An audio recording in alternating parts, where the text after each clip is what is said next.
sir. But you grew up in Waco? I grew up in Waco. Okay. And then when I'm out and about, people see me. Hey, what? I gotta walk all the way up on them to see who they is. Yeah. Do you have vision difficulties also? Yes, sir. And that you didn't have those before? No, sir. So what do I look like now? I mean, is it blurry or what? You blurry. Yeah, so that's what your vision is, blurred vision? Yes, sir. Okay.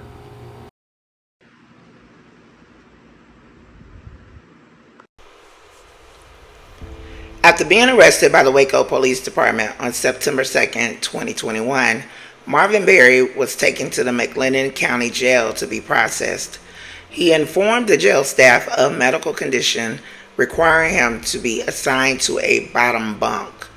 The booking officer made annotations on his booking file listing the medical condition and the need for a bottom bunk. However, what has been stated as occurring in the federal lawsuit is nothing short of appalling.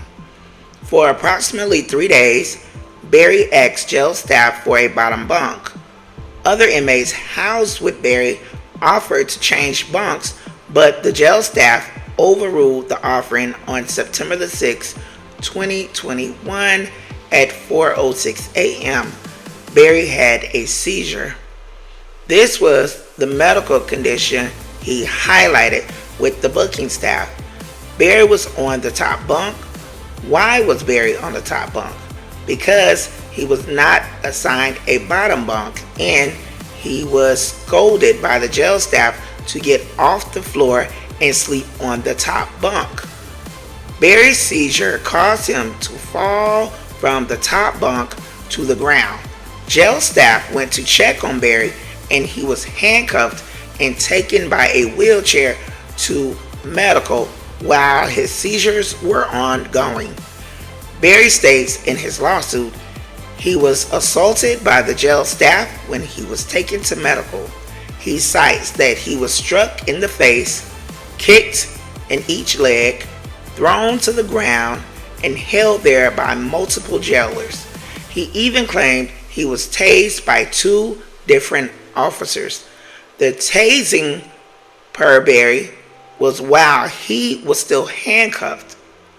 The only thing Berry could utter under the condition was a familiar statement he heard before in other law enforcement stating, "I can't breathe." The situation got worse per court filing. Berry went into full cardiac arrest. Jail staff had to perform CPR and use an automated external defibrillator until the ambulance arrived.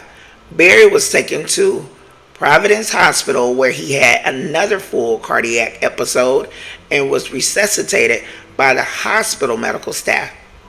Berry, per court filing, was unnecessarily and unwantonly inflicted with pain and serious injuries in a sadistic manner by the jail staff, and it was their purpose to cause him harm.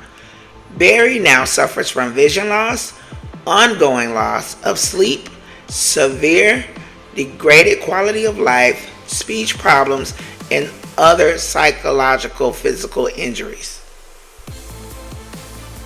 Berry in court filings details a booking process where he was subjected to excessive force.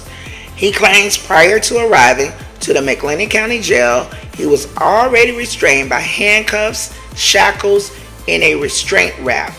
He was unable to move much in such device, but it did not stop the jail staff from using force, per Berry, beyond what was needed to control the situation. Berry states a jailer placed his knee in Berry's thigh and genital area as Berry sat completely restrained on a lobby intake bench. Berry states he was then thrown from the bench onto the ground, and a jailer placed a knee on his neck. There he was held down for an extensive amount of time.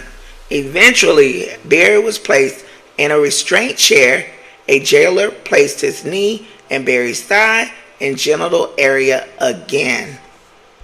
Man is preparing to sue McLennan County after an incident that happened after being arrested 2 years ago. Waco resident Marvin Berry was arrested and put in jail for public intoxication. When he left 3 days later, it was in an ambulance. In September of 2021, Berry suffered a grand mal seizure, which causes a loss of consciousness and violent muscle contractions while on the top bunk in his cell. According to Berry's attorney, Billy Clark, Berry warned deputies of his history with seizures and requested a bed on the bottom bunk. Clark claims the deputies dismissed the warnings because of Berry's race. While suffering his seizure, Berry fell off the top bunk, injuring his head and ribs. Clark says deputies saw the seizure as resistance and tased Berry twice, causing him to go into cardiac arrest. He was then taken to the hospital. The pending lawsuit alleges that McLennan County jail officials violated Berry's civil rights under the Equal Protection Clause and the Americans with Disabilities Act. Berry now struggles with walking, memory loss, and other health problems that affect his everyday life. That's why this is such a big deal. It's not like it was a secret. They knew from the day he got in there that he is high risk for a seizure. Right. And then they put thousands of votes in him. Not once, but twice. 2 different officers. McLennan County Sheriff Parnell McNamara responded to the allegation, saying, "We treat all inmates with the same care and consideration as everybody else, and we don't discriminate against anyone according to their race, creed, or ethnic background at all." Hello, you guys. Thank you guys for listening to Karen's Classified. I hope you guys comment, like, and subscribe to the channel, and leave your comments down in the section below so we can get into this discussion. We have a guy by the name of Marvin Berry, and Marvin Berry was arrested in September of 2021. However, during his arrest, he stated to a staff jailer that he experiences seizures and that he would need to be placed on the bottom bunk. But they continued to state that, nope, we're going to put you on this top bunk and you cannot get down to a lower bunk. Even if other inmates offer that to you, you have to stay on the bunk in which we assign you. Mr. Berry ended up having a seizure during this time and needing medical care, but instead of rendering care, they began to tase him and beat him and insist that he was resisting. However, I don't know if anyone has encountered and or seen anyone that had an episode of a seizure. You don't have control of your body. It just kind of have to go through whatever it's gonna go through, and after the fact, the body is just at that time exhausted. But once he began to experience this, he was tased. The tasing caused him to go into cardiac arrest. Once the nurse on staff realized he's having a seizure and began to administer CPR, it actually broke his ribs. So he just was kind of dealing with a lot. Now, mind you, he was arrested for public intoxication and harassment of a servant, and that warranted him to spend 3 days in jail. Since then, all his charges have been dismissed, and with all the charges being dismissed, they went ahead and just released him. However, after releasing him, he ended up staying in the hospital for a month. Since then, the officers have yet to accept responsibility for their part. They're stating that the force in which they gave was reasonable. However, although they're stating that it was reasonable, a lot of the stuff he was dealing with was not recorded in his medical notes. When the footage of him being in the medical area of the jailhouse, they stated that the video was not available due to technical difficulties, that they did not have anything under surveillance. So I find it mighty ironic that on this particular day that the video is not working. They're dealing with technical difficulties, that medical notes were not taken, a lot of statements were redacted. However, in March of 2024, he has now filed a lawsuit against them. After what you guys have read, after what I presented, do you think he has a lawsuit? Do you think that because at the time of his arrest they stated he was intoxicated and he had harassment of a servant, that whatever he endured or went through was warranted? Do you think that upon him stating, I have these medical issues, I need to be on the lower bunk, that accommodation should have been done? Or do you think, nope, you shouldn't have put yourself in this position, man, you get what we give you?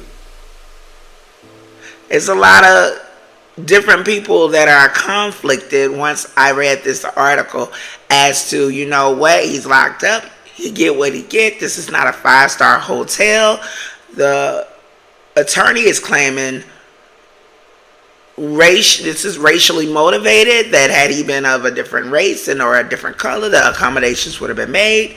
However, I will say this, I read further and there has been other inmates that have dealt with somewhat of a similar situation, needing a medical accommodation, and they did not receive it. Like, what are your thoughts? Do you think that he should be given this money?